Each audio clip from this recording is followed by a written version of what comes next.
여러분, 안녕하십니까? 비어있어 보여도 속이 꽉 차있는 시사 깡통입니다. 여러분의 구독과 좋아요, 그리고 공유가 여러분의 주변을 바꿀 수 있습니다. 꼭 부탁드립니다. 여러분, 세상을 살다 보면 이름과 실제가 다른 것이 참 많습니다. 이번에 논란이 되는 조국 법무부 장관 후보자만 보더라도 이름에는 조국이 들어가지만 그 사람은 전혀 조국을 위해서 봉사할 자격이 없는 사람일 뿐더러 역사상 최악의 위선자 중 한 명으로 낙인 찍힐 사람이기도 합니다. 물론 이에 대해서 필사적으로 조 후보자를 옹호하는 사람들도 있지만 결국 대부분의 사람들에게 조국이라는 이름은 최악의 위선자로 완벽하게 각인되었습니다. 그리고 이번에는 정의당도 그 사례에 명확하게 부합한다고 생각합니다. 정의당이 조 후보자 임명 관련해서 사법개혁의 대차원에서 대통령의 임명권을 존중할 것이라는 내용의 입장문을 7일 내놨기 때문입니다. 즉 이른바 데스노트에 조 후보자를 넣지 않기로 한 것인데요. 정의당 데스노트는 정의당이 임명을 반대한 공직 후보자는 문재인 정부에서 대부분 낙마했기 때문에 만들어진 신조인데요. 조 후보자의 임명을 원치 않는 대다수의 국민들의 열망을 저버리고 심상정 정의당 대표를 비롯한 정의당 지도부는 이날 오전 국회 기자간담회에서 조 후보자의 임명을 반대하지 않겠다는 내용을 뼈대로하는 입장문을 발표했습니다. 정의당은 입장문에서 정의당은 조 후보자에 대해 국회 청문회까지 지켜보고 입장을 결정했다고 일관되게 말씀드려왔다면서 6일 있었던 청문회에 대해 자유한국당과 언론에서 무분별하게 쏟아낸 수많은 의혹은 어느 하나도 제대로 규명되지 못했다고 평가했습니다. 이어 헌법과 법률이 부여한 인사청문제도의 권능을 스스로 무력화시킨 제1야당 자유한국당의 무능에 강력한 유감을 표한다고 밝혔습니다. 일단 여기서부터 진짜 한 소리를 안 할 수가 없습니다. 이미 검찰에서 조 후보자의 부인인 정경심 교수를 기소하기로 했는데 이게 무슨 의혹이 규명되지 못한 겁니까? 오히려 조 후보자를 대놓고 감싼 민주당 의원들이 국민들의 더 많은 비난을 산 건 모르십니까? 정의당은 또 조국 후보자 검증 과정에서 국회의 시간과 국민의 시선을 세차게 흔들어온 검찰 수사를 심각하게 보고 있다고도 했습니다. 청문회에 앞서 진행된 대대적인 압수수색도 이례적일 뿐만 아니라 검증 과정 내내 검찰 유출로 의심되는 정보와 자료가 자유한국당과 언론을 통해 노출되어 온 상황은 후보의 저격성 여부를 넘어 사법개혁에 대한 우려를 불러일으키고 있다고 지적했는데요. 정의당은 검찰의 정치적 행위의 진위를 엄중히 따질 것이며 사법개혁에 대한 검찰의 조직적 저항에 대해서는 단호히 맞서 그 책임을 물을 것이라고 입장을 피력했습니다. 진짜 이 말을 보고 어이가 없습니다. 지금 검찰 측에서 왜 조사를 한다고 생각하십니까? 정말로 조 후보자가 어떤 잘못을 저질렀는지 명확하게 조사하기 위함이 아닙니까? 진짜 조 후보자가 검찰 개혁, 사법 개혁을 운운할 자격이 있다고 생각하시는 겁니까? 다만 정의당은 입장문을 통해 조국 후보자도 함께 비판했는데요. 정의당은 이번 과정을 통해 드러난 조국 후보자의 언행 불일치는 많은 국민들을 실망시켰다.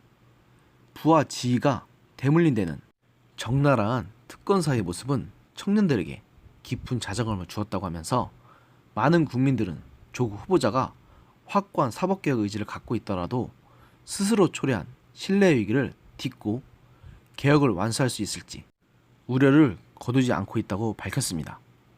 뭐 그래봐야 정의당의 조 후보자 비판은 생색내기 정도에 지나지 않다는 생각밖에 안 들지만요. 그러면서 정의당은 그럼에도 불구하고 정의당은 사법개혁의 대의 차원에서 대통령의 임명권을 존중할 것이라고 최종적인 입장을 밝히면서 문재인 대통령께서 꿋꿋이 개혁의 길로 나가신다면 정의당은 지금까지 그래왔듯이 개혁의 선두에서 험중 고령을 함께 넘을 것이라고 말하면서, 다만 조국 후보자와 대통령께서는 최종 결정 이전에 후보자 부인이 기수까지 된 지금의 상황을 무겁게 받아들여 어떤 선택이 진정 사법개혁을 위한 길인가 깊이 숙고해 주실 것을 요청드리는 메시지를 덧붙였습니다. 이래서 제가 내년 총선에서 퇴출돼야 할 정당은 자유한국당이 아니라 정의당이라고 누차 말했던 것입니다. 같이 패스트트랙에 동참했음에도 바른미래당 같은 경우는 그래도 최소한의 양심은 있어서 조국 후보자에 대한 반대 입장을 시종일관 표현해왔기 때문에 그나마 저는 최소한의 양심은 있다고 봤습니다. 그런데 정의당은 조 후보자에 대해서 애매모호한 태도로 일관하더니 결국 조 후보자의 임명을 찬성하는 쪽으로 방향을 잡아버린 것입니다.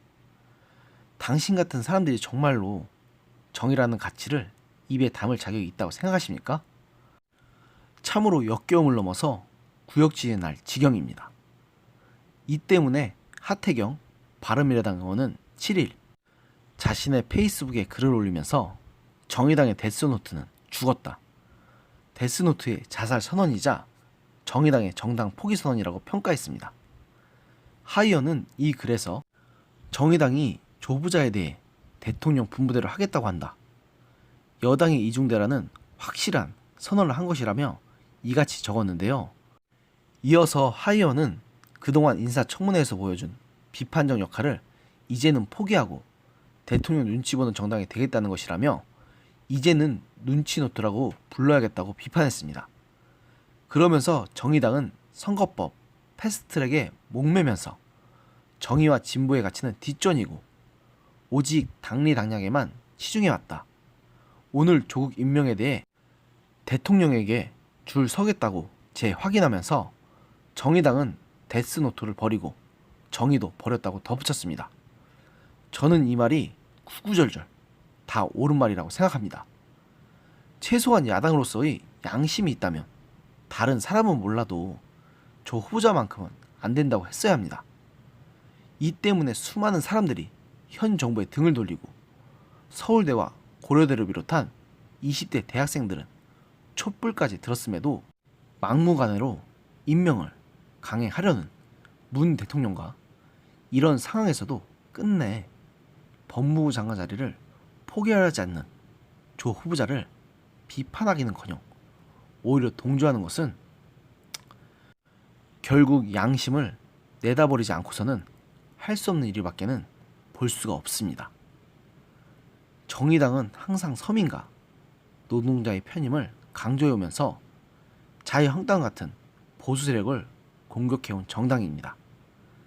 그러나 최근 패스트트랙 정국과 조국 후보자를 둘러싼 논란에서 드러난 정의당의 민낯은 감히 그 입에서 서민도 노동자도 정의도 입에 올릴 수 없는 추악한 이익 집단 그 이상도 이하도 아니라는 것을 적나라하게 드러났습니다.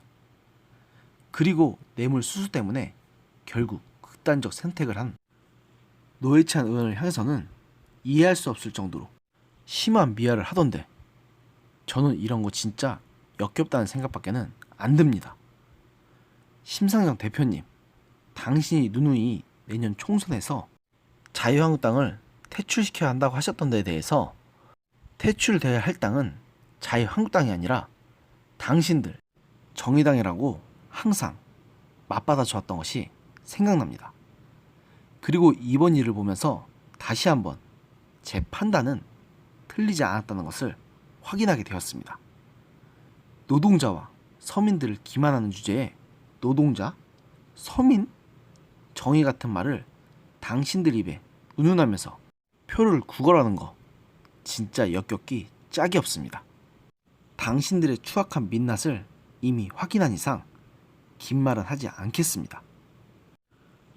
부디 내년 총선이 끝나면 뉴스에서 더 이상 당신들의 힘을 듣는 일이 없기를 간절히 바라겠습니다. 오늘의 영상은 여기까지였습니다. 들어주셔서 감사합니다.